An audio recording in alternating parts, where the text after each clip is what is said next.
Lisa has been considered one of the most important. It's Leonardo da Vinci's Mona Lisa. It's Mona Lisa Day in Washington. And Leonardo da Vinci's Mona Lisa. In the center of Paris, in the Louvre, behind a thick layer of bulletproof glass, is stored a small female portrait which is impossible to steal today, but once it was possible. Let's transport ourselves a century back to August 21st, 1911, a Monday at the Louvre, closed on the first day of the week, not receiving visitors. In the huge building, once the home of French kings, there is almost no one around.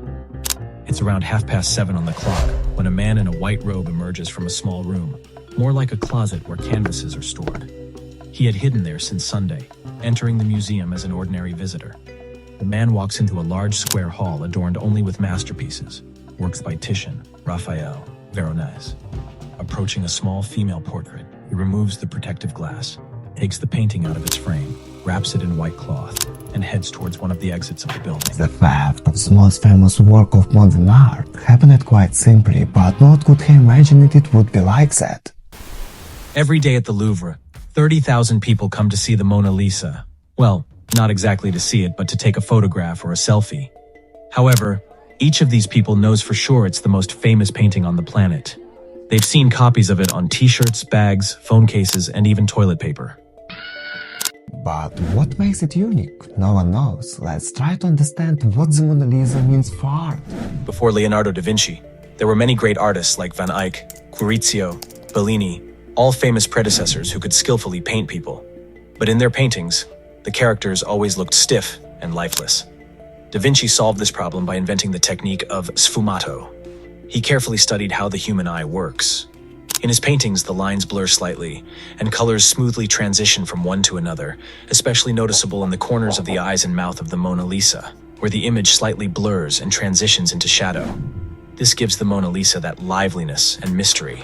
Towards the end of his life, Leonardo da Vinci moved to France, taking this painting with him, selling it to the French king, and then it ended up in the Louvre.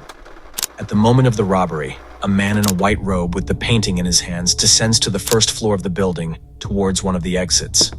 There, a surprise awaits him. The pre-prepared obstacle, the key, doesn't work. The lock on the door doesn't open. Steps are heard from behind as a worker approaches. It all resembles a scene from a crime movie. The man with the bundle in his hand says the key isn't working. The worker suspects nothing, because before him stands a person in the white uniform worn by many museum employees. He helps to unlock the door, and the man with the Mona Lisa in his hands disappears into the streets of Paris. Of course, then they realized that the painting wasn't there, but it could have been for photo shoot or for cleaning. But of course, it wasn't there, neither here, not there, and then it becomes known all over the world.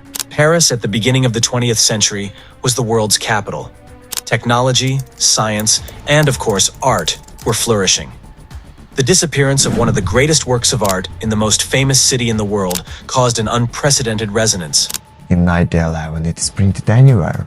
Immediately after the theft, the Paris police print thousands of street flyers about the missing painting, each featuring an image of the Mona Lisa. All European newspapers and most global news outlets report this news, and each story is accompanied by a photograph of the Mona Lisa. Millions of people who have never seen or heard of Leonardo's painting now know who Mona Lisa is and what she looks like. Not only in Paris and throughout France, a large-scale police operation is underway. Officers search cars, trains and departing ships. On the streets, they check every passerby carrying something in their hands. Among the suspects is the young artist Pablo Picasso, who is found with several small sculptures previously stolen from the Louvre. During the investigation, the police learn that Picasso bought them from his poet friend Apollinaire, who, in turn, stole the artwork from the museum.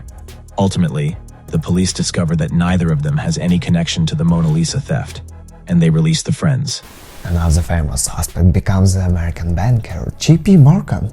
A conspiracy theory gains popularity that Morgan was the mastermind behind the crime. Allegedly, he plans to come to France and take the painting overseas. Morgan denies everything and even offers a reward of $1 million to anyone who returns the Mona Lisa to the museum. Weeks pass with no results in the search. The Louvre is reopening its doors to eager visitors who want to see the empty space in the museum where the Mona Lisa used to hang. They even replaced the painting after it was stolen a year ago. Another year go by with occasional reports of Mona Lisa sighting in Argentina, America or England, but in reality she never left the small Parisian room. Over 2 years after the painting's theft, an art dealer from Florence, Alfredo Geri, receives a mysterious letter from someone calling themselves Leonardo. The sender claims to have the Mona Lisa and asserts that he is an Italian patriot who wants to return the masterpiece to its homeland, as the Mona Lisa was taken from Italy during Napoleon's time. But in fact, the painting ended up in Paris with Leonardo da Vinci a couple of centuries before when Napoleon was born. Nevertheless, Alfredo Geri and the stranger agree to meet in Florence. Leonardo arrives from Paris and stays at a hotel where the meeting takes place. In addition to the thief, there are 2 other men in the room: art dealer Geri and the director of the Uffizi Gallery. From a trunk with a secret compartment, the stranger retrieves the painting. His companions quickly realize it's likely the original painting from the Louvre, with the museum's stamps visible on the back.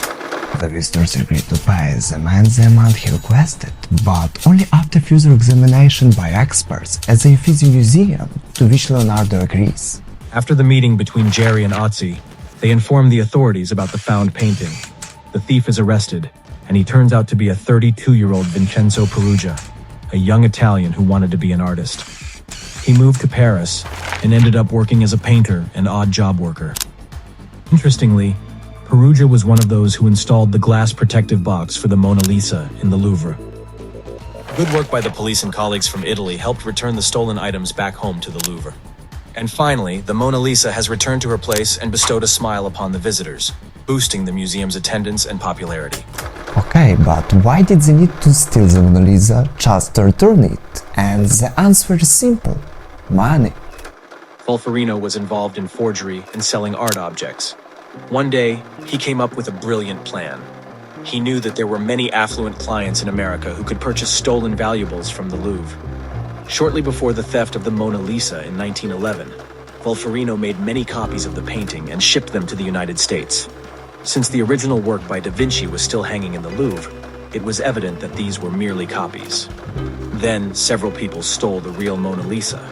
One of them was Peruggia, and it was easy to convince American buyers that he was selling the stolen original. The clients remained silent and quietly kept the forgeries at home, strangely boasting about buying a stolen masterpiece. In this way, Wolferino sold dozens of forgeries and made huge profits.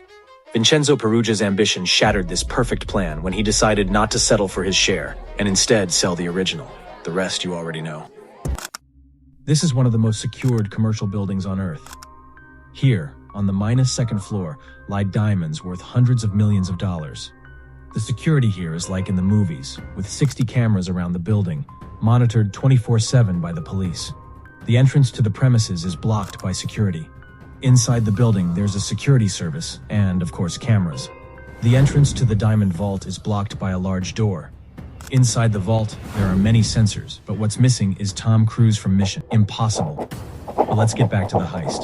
And even if you manage to pass everything and reach the diamonds, that's just the beginning. Now, without leaving any clues, you need to discreetly exit the building, the city, and the country.